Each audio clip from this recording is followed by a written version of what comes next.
All right, hey guys. Tonight we're looking at the Parashooter gear. I don't know what it's called because I don't think it's real yet, but maybe Black Friday it'll be real. I'm not sure. But it's a chest rig, platform, placard, modular base, bandolier, whatever you want to call it. It could serve a lot of roles, and I'm experimenting with a little bit of that right now because these are all supposed to be M4 cells, but obviously this is not an M4 mag, and these are not M4 mags. But I just kind of want to see, if I'm asking too much of the pocket, where it's going to show and everything. So let's get it on the table and take a look at it. It's pretty slick. I don't know how much it's going to cost. That could potentially drive, how much value people can get out of it. But as it stands right now, I'm pretty impressed with it, and it's not a new capability, I don't think, but I think it's executed in a cleaner manner than other platforms that I've seen, past couple of years. So let's get on the table and take a look at it. All right, so like I said in the intro, I don't know what this thing's going to be called yet, because when he sent it to me, it was a prototype, and then he teased it on Instagram. So I'm just going to spill all the beans here.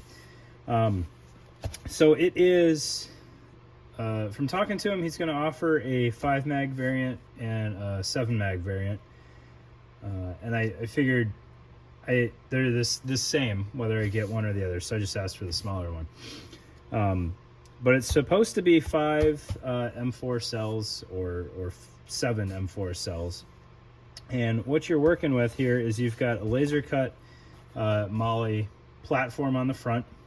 And part of why I loaded this out kind of a little odd is I wanted to see how much that would interrupt the cells and the Molly platform. And I don't think that it's going to throw it off to an extent that will give you any issues, unless you try to span 2 cells with like a Kydex pistol pocket. I think that might give you some issues, but just about everything else out there is going to be flexible enough to do that without too much concern. All right, and then, just brainstorming, I wanted to see, because we can put things on top of this. So if we needed 6 mags, we could put mags on top here. I wanted to see if radios would fit in the side pockets.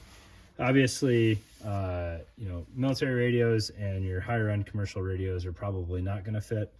The Baofeng fit in here really well without any kind of case on it. So if you had one of the Great Plains push-to-talk protectors, I think that would work out really well. I have misplaced mine, so I wasn't sure where it was. So I've got the Buffalo 3D Solutions sleeve in here, and that is asking a lot from this pocket. So you can see it's pretty snug in there. It's not gonna break anything. If anything, it's gonna squeeze on that shell a little bit more than I want it to. But you can see I didn't quite muscle it all the way down into the bottom of the cell. So we will take this out of here, just so you can see really well what we're working with here. So you've got your laser cut platform on the front, and then that is separate from the front face of each cell, which is the same material. I think that's what squadron or laminate or whatever. I've lost track of what the cool materials are. All right, so you've got 2 layers on front, and then on the back you've got elastic. Let me do this from the top here. That would be a smarter way. You've got your elastic, and then some more laminate for the body of the cell, wrapping around down to the bottom there. So each cell has provisions for pull tab on top, and then on the sides here you've got your laser cut loops for side release buckles, which on mine he included. I don't know if that's going to be the case, but we've got female side repair buckles there, or side release repair buckles, sorry. And then these cells have hook backing on them, so if you wanted to use it as a placard, you could. If you wanted to use it as a mounting point for a dangler, you could. Or if you want to use it as a traditional chest rig, you just throw that Velcro on top of there. And then on the side, I was just curious, how well it would retain 2 pistol mags if we wanted to keep this, if we wanted to use it kind of like a bandolier and just kind of keep it, you know, wrapped up in a vehicle or something like that. Fairly small package. The mags keep it from rolling up quite as small as it could be. It does okay with the two pistol mags.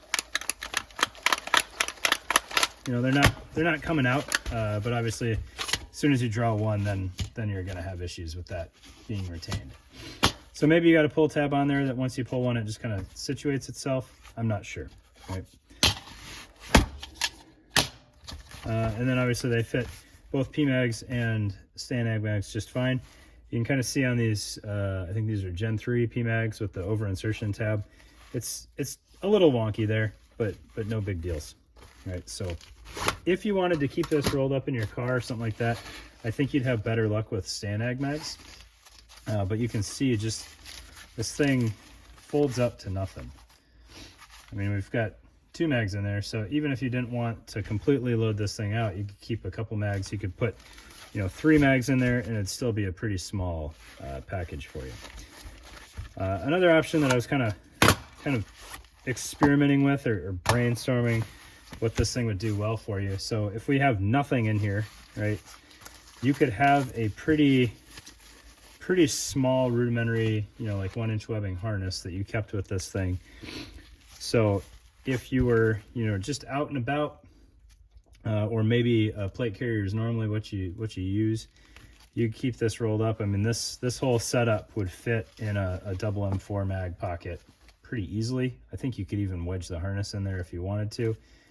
So if you needed to drop armor or something like that, you've got a chest rig that you can easily access, right? And then if you needed to move gear around or something, then you could move some pouches over or something if that was a concern for you, right? Or, you know, you keep all 5 cells, all 7 cells loaded up with mags, and you could even turn this thing into like a sling bag. I don't think you'd have bad luck with that. You know, you could use one top and one corner and make yourself an Indiana Jones satchel, and then you could have a waist strap on it if you wanted. Lots of different options, right? But it is incredibly thin, right? Especially if we didn't have this loop on here. You can see just how thin this thing is. It's what do we got? We got 1 layer, 2 layers, 3 layers, 4 layers. Technically 5 layers at its thickest point, but that's, you know, a layer of elastic, 3 layers of laminate, and then some hook or loop Velcro. Pretty sweet, pretty small package. It doesn't hardly weigh anything. You can see it's almost supporting its own weight there, which is pretty mind-blowing. So really cool thing. I'm curious to see how much they retail for, but Black Friday sales, so hopefully he releases these and you guys can get after it. I think it's a pretty cool setup. So thanks for your time, guys. Really appreciate it.